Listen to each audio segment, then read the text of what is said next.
نحمده ونصلي ونسلم على رسوله الكريم أما بعد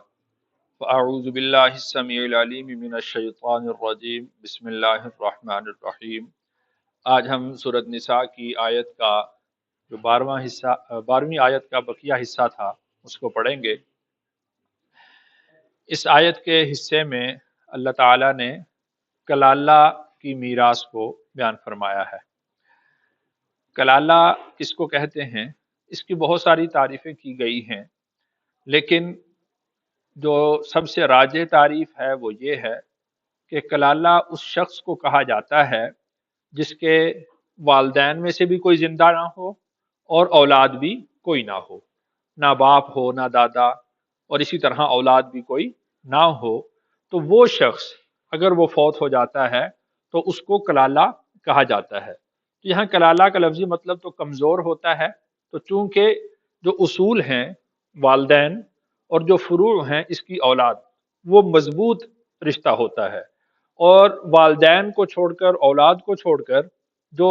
دائیں بائیں کے رشتے ہیں، مثلا بہن بھائی ہیں، حقیقی بہن بھائی ہوں یا معاشرک بہن بھائی ہوں، تو وہ کمزور رشتے ہوتے ہیں۔ تو اس وجہ سے کلالہ یعنی کمزور رشتہ داری کو کہا جاتا ہے، اور اس سے پہلے لفظ محذوف ہوگا ذو کلالہ، یعنی کمزور رشتہ داری والا شخص، تو اس کی میراث کو اللہ تعالیٰ نے یہاں پر بیان فرمایا ہے۔ ترجمہ دیکھیے،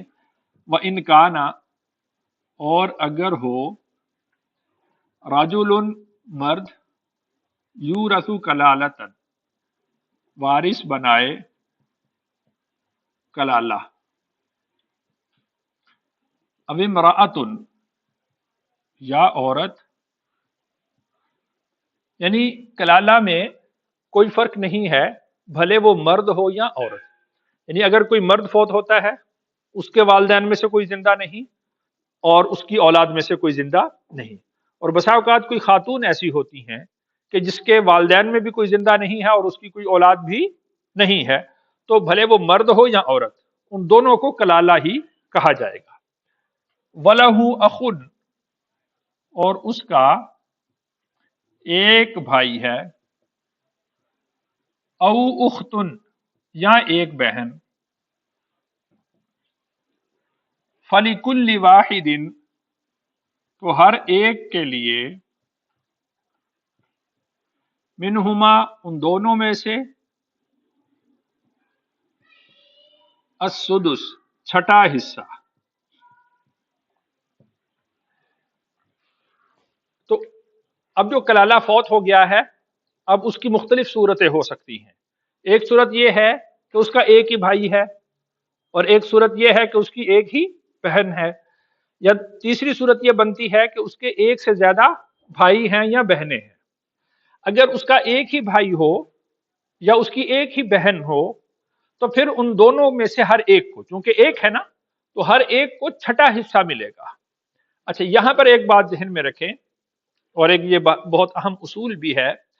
کہ یہاں پر کلالہ کی میراث کو اللہ نے بیان فرمایا اور یہاں پر حصہ دیا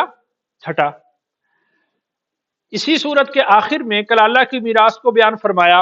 اور وہاں پر تیسرا حصہ بیان کیا گیا ہے کہ تیسرا حصہ ہوگا۔ تو علماء نے لکھا ہے، اب دیکھیے کہ یہ بغیر علماء کے یہ بات سمجھ نہیں آئے گی۔ اگر ہم یہ کہیں نا، جیسے لوگ کہتے ہیں کہ قرآن کو خود سمجھو، تو اس آیت کے حصے کو پڑھے گا اور اسی صورت کے آخری حصے کو پڑھے گا، وہاں پر بھی کلالہ کی میراث کو بیان کیا گیا ہے،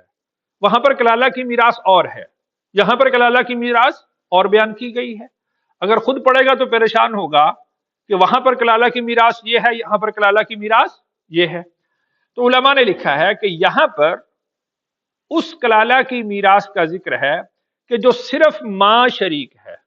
عینی بھائی نہیں ہے۔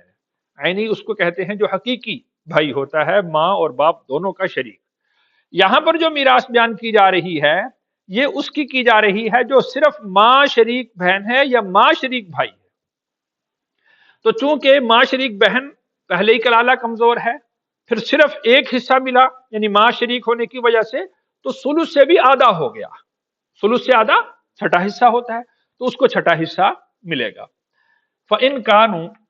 پھر اگر ہوں، اکثر من ذالک،